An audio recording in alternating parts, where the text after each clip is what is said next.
C'est un réel plaisir, aimables téléspectateurs, de se retrouver avec vous dans le cadre du sport. Oui, nous allons parler avec des managers.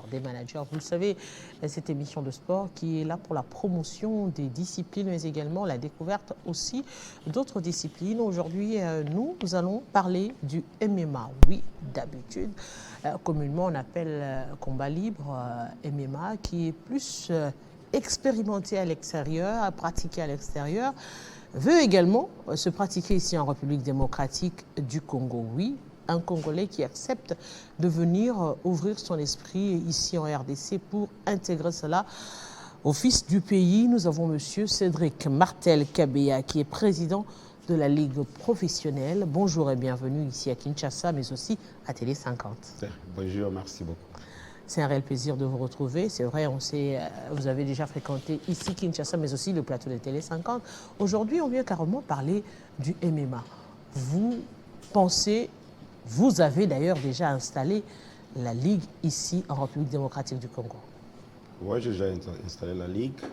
C'était l'année passée, au mois d'octobre, que j'ai signé un protocole d'accord avec la Fédération des MMA pour la Ligue professionnelle. Et j'ai lancé l'ouverture officielle hier, mardi 5 mars 2024. Alors c'est ça, la Ligue est déjà là et est en marche.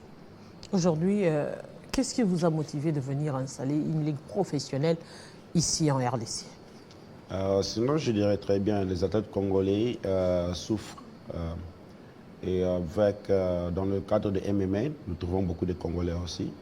Et tous ces Congolais-là souffrent. Bien sûr qu'on les voit à la télévision, contents, qui sont des champions. À l'intérieur, ils souffrent. Parce qu'être champion à l'extérieur, tu n'es pas fils du pays, c'est vraiment un problème.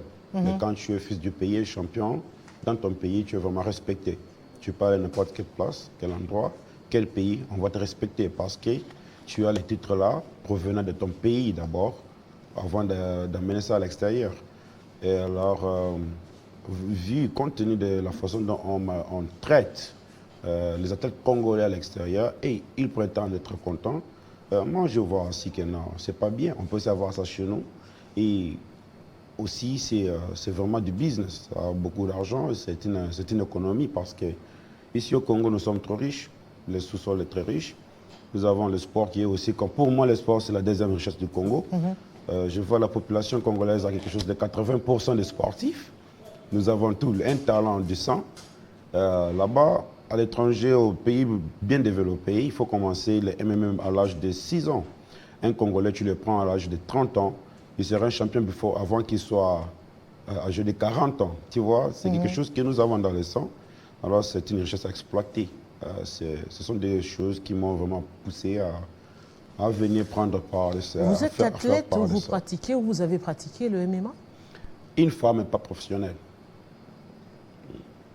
Pas pour une très longue durée, mais j'ai beaucoup aidé tous les athlètes de combat qui vivent à l'extérieur, quelque chose de 70 à 75% des athlètes, je les ai beaucoup aidés, surtout en MMA. C'est aussi l'une des choses qui me pousse un peu à beaucoup, parce que ça, c'est une aide en termes généraux pour aider tout le monde. Aujourd'hui, on peut parler du MMA un tout petit peu comme le catch américain, par exemple, ou encore la boxe, dans l'aspect show business, en fait. Dans l'aspect business, on se dit que c'est vraiment une grosse machine d'argent et de promotion des athlètes. Aujourd'hui, placer cela en République démocratique du Congo, ça demande énormément d'argent, mais également énormément de motivation. De l'argent, vous en avez ou encore des partenaires? Pour là, je n'ai pas encore d'argent, je n'ai pas encore de partenaires parce que c'est les premiers jours du boulot. Mais je pense que ce que j'ai, c'est l'intelligence et j'ai déjà tout le système dans ma tête. Je sais ce que je peux faire pour gagner de l'argent. Parce que je ne veux pas mettre l'argent pour ne rien reproduire. Je ne veux pas mettre de l'argent là-bas. Je veux que ça puisse produire de l'argent. Et aussi, je sais que ça va produire de l'argent parce que je connais, pour motiver les jeunes talentueux, c'est tout ce que nous pouvons faire avec même l'aide de vous, avec les médias, avec le ministère de la Santé, le ministère de la Sécurité sociale et autres, pour encadrer. Ça fait partie de l'éducation. Alors je pense que cette motivation-là, de n'importe quel côté, ça peut venir ou provenir. Nous allons aider les enfants à être motivés à pratiquer le MMA. Et par là, on fera l'argent comme tu vois les WWE. Et là, parce que c'est l'entertainment, c'est les loisirs, ce qu'ils font là. Exactement. Et MMA, c'est aussi loisir, mais c'est réel. C'est la vie, c'est réel. Vous comprenez ça. Beaucoup d'argent. Aujourd'hui, on compte énormément des Congolais évoluant à l'extérieur du pays, en Afrique du Sud, on regarde, et qui pratiquent le MMA. Aujourd'hui, on se dit, vous allez commencer par où ici en RDC? Le recrutement des athlètes Ok, ici en RDC, quand j'ai commencé, j'ai d'abord construit les bureaux. J'ai mis les bureaux en marche. Ça m'a pris 2 mois d'organiser les bureaux parce que ce n'est pas tout le monde qui peut venir me parler et qui soit sélectionné. Exactement. Mon bureau n'est pas trop grand parce que si c'est aussi trop grand, il n'y aura pas beaucoup de contrôle et de rigueur. C'est un petit bureau, mais des gens qui peuvent vraiment travailler. Après, nous allons maintenant passer...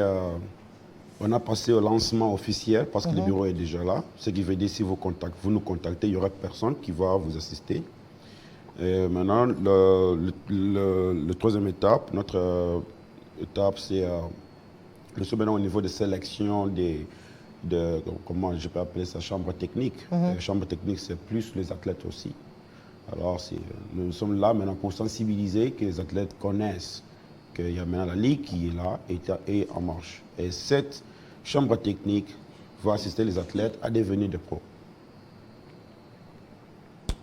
Vous serez en quelque sorte un manager. Moi, je suis le patron. Oui, je suis le président, je suis le patron. Ouais. Il y aura un manager, pour être très clair. Il y aura quelqu'un qui sera chargé de l'administration. Et cela pour permettre l'évolution à l'extérieur du pays ou carrément ici à l'intérieur du pays? Première des choses que je veux faire, c'est promouvoir ce sport ici chez nous, au pays, au Congo. C'est la raison pour laquelle je suis ici. Je ne le fais pas pour les athlètes congolais qui sont à l'extérieur. Je le fais pour les athlètes congolais qui sont ici. Première des choses, pour être à leur niveau. Et à ce moment-là, on peut maintenant faire une bonne cadence de ceux qui sont à l'extérieur et ceux qui sont ici. Parce que je ne veux pas que ceux qui sont ici se sentent comme s'ils sont un peu inférieurs à eux. Je veux que tout le monde soit au même niveau. Alors, mais ce sera un très grand travail parce que vous le savez, aujourd'hui on se dit faire de ces athlètes des vrais compétiteurs, à l'instar de ceux qu'on regarde déjà, c'est énormément de moyens, la préparation, le logistique, on se dit oui, il faudrait qu'ils soient en forme, mais également cet accompagnement technique, visuel qu'il faudrait mettre pour faire découvrir aux Congolais ce sport. Oui, comme je dis, j'ai déjà tous les systèmes, je connais ce que je suis en train de faire. Ce que j'ai maintenant là, qui est très important, c'est le temps et l'énergie. Alors c'est ce que je vais mettre pour eux. Pour les construire, pour qu'ils soient au même niveau avec ceux qui pensent qu'ils sont les meilleurs aussi, c'est quelque chose que je vais organiser. J'organiserai des compétitions vraiment très locales ici à Kinshasa, ici au Congo, partout au Congo, pour trouver vraiment les meilleurs. Et ils seront intégrés à quelque chose que je vais appeler l'IPROAM pour performance, la performance de l'IPROAM. Ce sont les athlètes qu'on va intégrer, pris en charge par l'IPROAM, pour être formés et faire des combats on peut organiser des combats à chaque week-end, tout samedi ou bien chaque samedi, ou bien par mois, 2 ou 3 combats par mois. Chaque trimestre, nous avons un champion, et après une période de 6 à 7 mois, nous avons un événement pour déterminer qui est le champion, le vrai champion du Congo dans toutes les catégories. Et ces champions-là, on va maintenant commencer à les faire des passes. C'est là que je vais maintenant faire intervenir l'un des partenaires que j'ai à l'extérieur, PFL ou bien One ou bien Nord, pour qu'ils puissent aussi y aller. Mais sinon, c'est pour que ce soit aussi ici au Congo, parce qu'on ne veut pas que Les Congolais puissent toujours se battre en Amérique, on ne veut pas ça. Je veux aussi qu'un Congolais se batte ici avec un Américain. Comment faire ça? Alors j'invite beaucoup de ministères et beaucoup de départements pour travailler avec moi. Comme le département de tourisme doit être aussi prêt. Le département des affaires étrangères doit être prêt. Le département de santé doit être prêt. Tout ça, c'est pour notre pays. C'est pas seulement pour nous les athlètes, ou bien seulement pour la Ligue, aussi c'est pour le Congo. Alors si on peut travailler vraiment ensemble et collaborer très bien avec ça, moi je dis c'est le business, non? C'est l'argent. Et je pense que ça va aussi produire pour le Congo, pour les trésors, comment on appelle ça, trésor public? Oui, oui. Et les téléspectateurs, vous vous rendrez compte qu'il a un accent anglais carrément, donc pour avoir beaucoup plus évolué à l'extérieur du pays, on se dit le système anglophone et francophone diffère un tout petit peu. Le système anglophone est plus pragmatique, alors que le système francophone est plus administratif. Voilà, là, donc on se dit, oui, oui. Plus on évolue dans le système anglophone, on trouve le système européen trop protocolaire, trop long et de fois pour rien. Alors comment aujourd'hui arriver à impulser cela? Parce que vous vous rendrez compte, ce système qui fait à ce que, par exemple, aujourd'hui, les athlètes préfèrent encore évoluer toujours dans des fédérations, dépendre du gouvernement, dépendre... La notion sport business n'est vraiment pas encore ancrée dans la tête de Congolais. Implémenter cela, ça demandera beaucoup d'efforts. Exactement. Pas beaucoup d'efforts, une parole. Ça ne demande pas beaucoup d'efforts, une parole seulement. C'est un conseil que je vais donner aux athlètes. Et je vais donner même à tout sportif qui est professionnel. Vous voyez, ici vous travaillez, vous ne voulez pas que les pays puissent vous acheter une voiture pour venir au travail. C'est votre travail. Exactement. Tu vas prendre soin de toi, de toi-même et faire tes choses. Et quand tu viens chez moi pour être dans le MMA professionnel, c'est ta vie. Tu mets tout ce que tu connais en jeu, dans le ring, tu fais ton argent, tu prends soin de ta famille, tu prends soin de toi-même. N'espère pas que le gouvernement va prendre soin de toi. Je ne vais même pas, jamais je vais même voir quelqu'un qui va me dire je vais me battre, mais je veux que le gouvernement puisse me supporter. Ça ne se fait pas comme ça. Parce que quand toi tu te bats, okay, tu prends ton argent, tu donnes combien au gouvernement? Et notre gouvernement est un peu bien parce qu'on ne paie pas beaucoup d'impôts. Hein. Tu connais. C'est un conseil vraiment que je donne aux athlètes, et surtout les athlètes de ma ligue. On ne doit pas regarder sur le gouvernement. C'est un travail individuel. Tu es très fort, tu es un homme, tu es une femme forte. Viens, bats-toi, fais ton argent. C'est du business, comme je dis. Fais ton argent. Et les hommes et les femmes? Oui, c'est pour tout le monde. Fais ton argent, fais ta vie. C'est une carrière. C'est de la profession, c'est pas de n'importe quoi. On ne vient pas danser, seulement avoir des sueurs et quitter aller dormir, non? Mais ça demande également beaucoup de technicité. Vous avez des formateurs. Beaucoup d'entraînement. Et surtout les arbitres, par exemple, c'est une discipline qui va s'implanter. Est-ce que vous avez pensé à toute cette machine Très bien. Des commentateurs, les journalistes qui doivent commenter cela, les arbitres qui doivent accompagner cela? Comme je t'ai dit, le système est déjà là. Moi, je connais ce que je fais. Avec les arbitres, ce n'est même pas mon travail. C'est le travail de la Fédération internationale de MMA, qui est IMAF. Alors, les arbitres, les gens qui connaissent vraiment la loi, c'est comme le bureau fédéral de MMA. C'est leur travail maintenant de m'amener des arbitres. Moi, je pense, ce monsieur, c'est bon, que je peux l'avoir, il me le donne, c'est tout. Nous, à notre niveau, c'est faire de l'argent pour... Ça m'a faire de l'argent, c'est ce que je te dirais. C'est la profession. Tout ce qui est amateur et autres, cette fédération internationale prend soin de tout ça. Nous, là que nous sommes, le monsieur ici a fait beaucoup, on l'a beaucoup formé, il est maintenant un professionnel. Qu'est-ce que tu penses? Tu peux lui donner l'opportunité, c'est ce que moi j'ai. J'ai l'opportunité. Dans tout, et vraiment, c'est un bon circuit bien organisé. C'est pourquoi je suis vraiment sûr que ça ne doit pas me prendre beaucoup de temps pour qu'on puisse mettre quelque chose en place. Ça ne doit pas me prendre beaucoup de temps. Même si je peux faire 10% seulement pendant 5 ans, je serai content. Vous ne craignez pas aujourd'hui rafler tous ces athlètes-là qui sont dans les autres fédérations? Parce que les MMA, tu peux être judoka, tu deviens athlète au combat libre, tu peux être boxeur, tu intègres les combats libres. Ne craignez-vous pas aujourd'hui avec cette approche de rafler tous ces athlètes-là des fédérations? Non, je ne crains pas. Tu vois ce qui est même très intéressant. Si je dis à l'athlète, toi tu es judoka, toi tu es de kickboxing, je vais vous mettre dans les cages, tu es fort, tu sors, tu prends 100 000 $. Tu penses qu'ils vont refuser? Non. C'est comme ça, c'est facile. Alors c'est les motiver et donner une très bonne opportunité. C'est ce qu'ils veulent. Mais les athlètes. on sait exactement que le MMA, c'est pas, on ne dira pas un tout petit peu comme le football qui est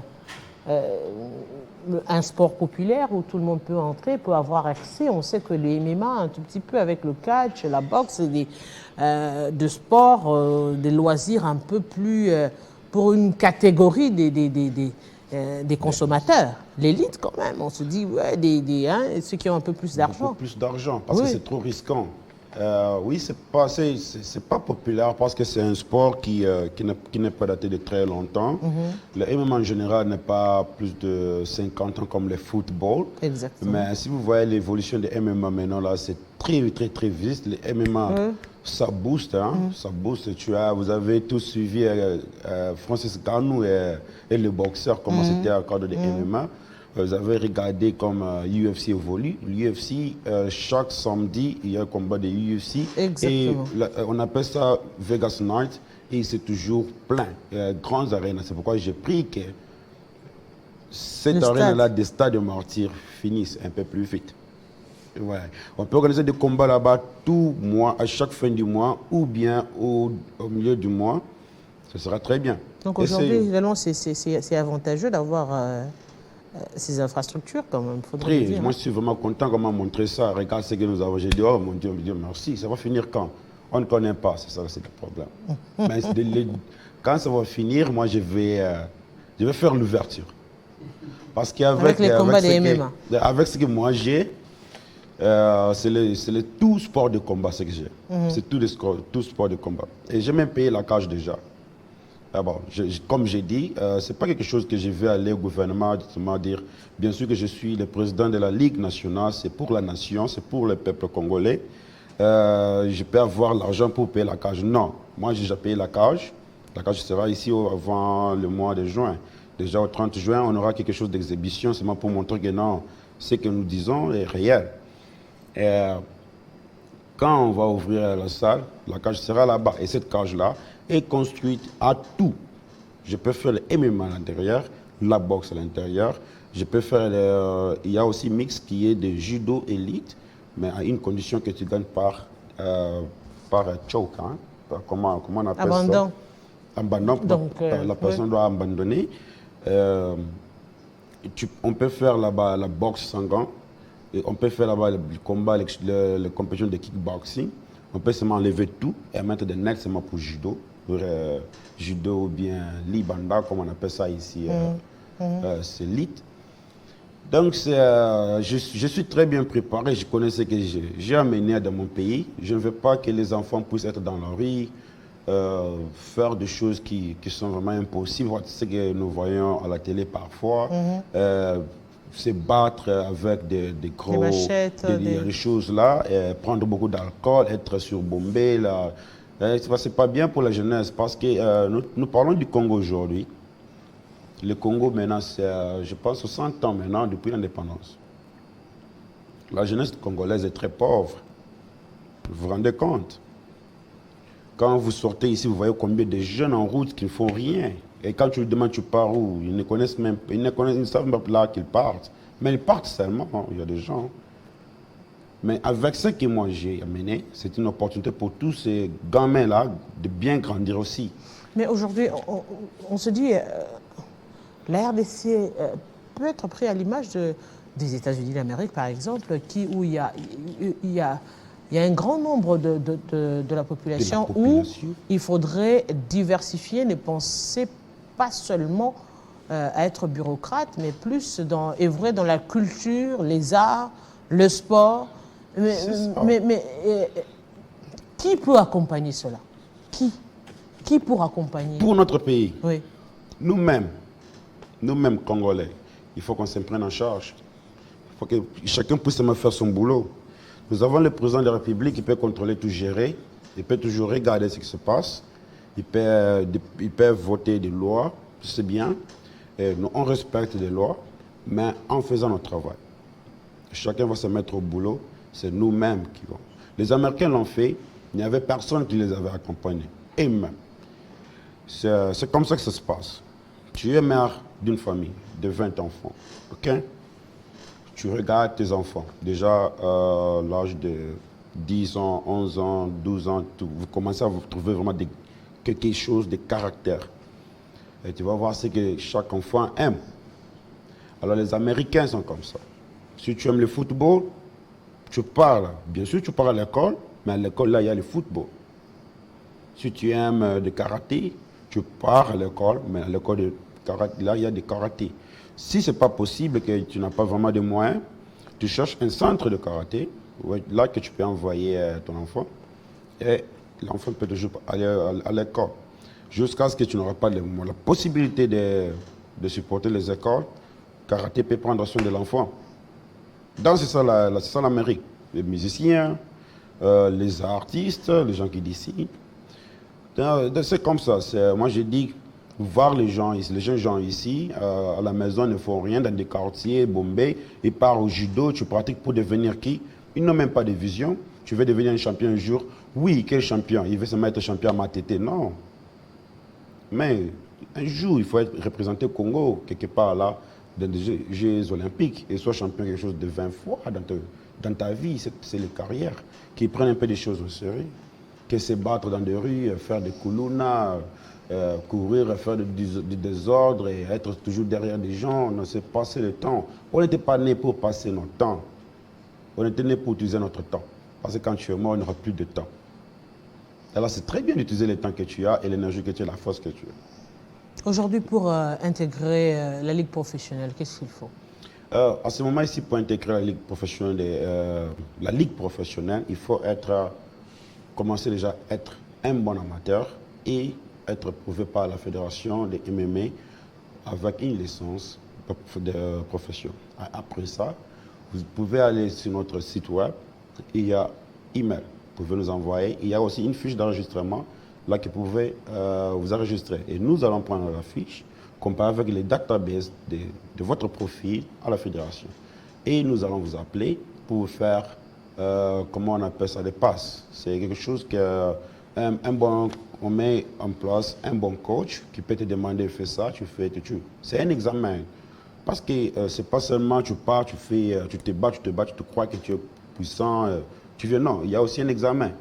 Tu dois être poli, tu dois savoir comment respecter, tu dois savoir comment parler, tu dois savoir comment avoir d'attitude devant n'importe quelle personne. Il y a des règlements là. On va te donner un examen, tu écris l'examen, tu passes, c'est bon. Avec ce que tu avais montré pratiquement et aussi formellement, c'est bien, tu deviens athlète pro. Et on commence à faire la publicité pour toi, on commence à te vendre dehors là-bas. Et quand les gens t'aiment, c'est l'argent. Tu fais ton argent, on fait notre argent, c'est tout. Un message aujourd'hui aux jeunes, mais aussi aux sportifs qui pensent qu'ils vont peut-être trouver la Ligue comme une aubaine parce que, ayant des capacités, mais qui n'arrivent pas à évoluer dans le système qu'il y a au pays. Ok, c'est ça, j'ai bien compris le système. Comme on a dit, parfois, ici, nous n'avons pas un bon système parce que nous n'avons pas de bons punching back, on n'a pas de bons... il y a beaucoup de boxe. Moi, chaque fois quand je viens au Congo, je viens avec comme gants, quelques chaussures de football, des bottines pour donner un peu... Moi, j'aime bien le sport. J'aime vraiment beaucoup le sport. Quand je viens, j'aime ça. Je connais. Mais ce que je peux donner comme conseil ou bien ce que je peux leur donner comme idée pour pratiquer MMA. Alors, disons par exemple, tu es dans le judo, dans votre dojo, vous pouvez organiser un punching bag. Ici au Congo, c'est comme ça qu'on apprenait la boxe. vous pouvez prendre un sac plein de sable, un peu de choses. Bou, bou, bou, bou, bou, bou, bou. Ok, judo, ok, tu fais un peu de, comment on appelle, coup de pied aussi. Apprenez seulement toutes les disciplines, même quelque chose de 20%, 20%, 20%, 20%, et répétez tous les jours, ça va augmenter le niveau. Et tu pars, tu fais l'amateur, même 10 fois, et si tu gagnes quelque chose de 7 combats, ou bien tu as 70, 80%, tu qualifies, tu prends la licence professionnelle. Quand tu viens, avant d'être en ring, on va aussi mettre des gens à votre disposition de vous donner maintenant des techniques très professionnelles. Parce qu'il y a des gens, il y a aussi des gens qui se disent professionnels, ça se passe partout, hein, même dans des promotions qui sont bien organisées. Tu vas voir quelqu'un qui est en train de courir dans les rings, là, ça c'est pas permis, mais pourquoi? Parce qu'il il y a quelque part là, il a pété un peu, c'est l'échec, tu vois. Des choses pareilles, nous mettons nos instructeurs, ils vous disent tout. Et avant tous les combats, nous avons une réunion avec tous les athlètes pour leur dire et les rappeler la loi sportive de notre discipline. Mais alors, c'est ça la seule façon qu'ils peuvent s'intégrer dans notre système, c'est quoi? C'est multiplier des choses dans l'air de jeu. Si vous êtes dans le gym de boxe seulement, maintenant, si vous voulez être partie de l'IPROAM, commence maintenant à appeler un ami ou un partenaire qui connaît le karaté pour te montrer comment faire le coup de pied. Un ami qui connaît le judo pour te montrer comment faire un peu de katakuruma et autre chose. Un ami qui connaît la lutte pour te montrer comment on peut arriver jusqu'à étrangler la personne. Apprends et répète tous les jours. Apprends, répète tous les jours. Tu vas voir. Dans quelque chose de moins de 6 mois, la personne sera ou bien aura la chance d'être un amateur. Dans cette fois-ci, avec notre système, qu'on n'envie pas ceux qu'ils ont là-bas. C'est une chance. Mais ça viendra si on travaille dur. Mais on commence avec ce que nous avons. Ce que nous avons, c'est zéro. C'est comme ça que la vie se construit. Est-ce qu'aujourd'hui, on peut estimer en combien de temps on pourrait avoir des combats ici? Ok, je te dis, pour une bonne période que je me suis donnée pour organiser des bons combats, même toi-même à la maison, tu dis, hey, c'est le temps pour les programmes, hey, ouais, la télé. Je me suis donné moi-même une année. Une année? Ouais. Le combat que j'ai annoncé pour le 30 juin, c'est l'indépendance de notre pays. Et nous sommes dans le processus de lancement officiel de l'IPROAM. Ça ne sera pas vraiment quelque chose que je vais mettre en compétition, mais ce sera l'exhibition pour fêter, parce que c'est pour la première fois que qu'on aura la cage. Ça va se passer où? Ici à Kinshasa, je suis en train de chercher l'endroit. Mais on m'a déjà proposé quelques sites que je vais aller visiter. Ok, ça sera ouvert à tous ou... Je suis en train de prier qu'on me donne celui de la commissariat générale, de la police générale, ici à la commissariat. Mais il faut seulement protéger les notes et je peux les faire.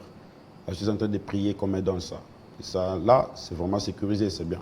Pour tout le monde de venir parquer la voiture. J'ai visité ça et j'ai vraiment beaucoup aimé. Je vais prier si je peux prendre ça. Espérons hein, que l'année prochaine, on sera de l'autre côté là-bas pour aller voir ces combats d'exhibition. Ouais. Nous sommes déjà arrivés à la fin. Les temps passent vite, on ne s'en rend peut-être pas compte. Je n'ai pas beaucoup parlé même. Ah bon? J'ai encore soif de parler. Okay. On aura le temps, évidemment, pour approfondir un tout petit peu, voir comment ça se passe, l'évolution et tout en ce qui concerne l'encadrement des athlètes, comment on sera en tout cas sur le terrain pour vous accompagner parce qu'on veut quand même voir comment est-ce que ça va évoluer, on y tient également.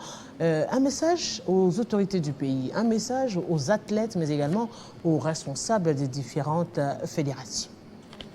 Ok, aux autorités du pays, ce que je peux dire, que nous savons pourquoi nous sommes autorités du pays. Je demande à ce qu'ils fassent leur boulot. Et de mon côté, je m'intéresse beaucoup plus au ministère des Sports et Loisirs. Le Congo, comme tu as dit là, ici au Congo, le football est très populaire. Mais la population du Congo, tout le monde n'est pas joueur. Tu as beaucoup de gamins là à l'extérieur qui deviennent bandits parce qu'ils savent comment se battre et ils ne savent pas quoi faire avec leur carrière. Et moi, j'ai amené ça. Ce que je demande, c'est le soutien. C'est le soutien que je demande. Ok, pour les athlètes à l'extérieur, je leur demande d'avoir le courage de vraiment tout faire et de devenir quelqu'un. dans le monde du sport de MMA. Parce que ça peut commencer ici chez nous, mais on ne sait jamais là ça va l'amener. Mais il sera toujours ici chez nous, mais quelqu'un de valeur aussi. Ça, c'est pour lutter contre les antivaleurs.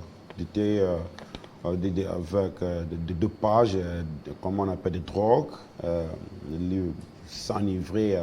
Il y a quelqu'un qui... Il y a des jeunes qui ont déjà des problèmes de cœur à l'âge de 30 ans, c'est pas bien. Et quand tu regardes, en grandissant, il était dans la boxe ou quoi là, c'est pas bien.